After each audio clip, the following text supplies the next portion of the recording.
সৌন্দর্য। মানুষ নিজের সৌন্দর্যের বিষয়ে কতটা ভাবে, চায় যে সে সব থেকে বেশি রূপবান হবে, সব থেকে বেশি সুন্দর হবে। কিন্তু সৌন্দর্যের পরিভাষা কি তা কি সে জানে? কোনো মাকে জিজ্ঞেস করুন, ওনার জন্য সৌন্দর্যের পরিভাষা ওনার সন্তান। কোনো ভক্তকে জিজ্ঞেস করুন, ওনার জন্য সৌন্দর্যের পরিভাষা ওনার ভগবান।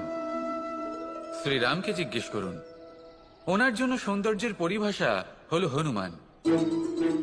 ভাঙা হানু, ফুলে যাওয়া মুখ, দেখতে গেলে উনি বানর, লম্বা লেজ, এত নিরীহ যে ওনাকে অমূল্য মালা দিলে সেটা ছিঁড়ে তার ভেতরে শ্রীরামকে খুঁজছিলেন।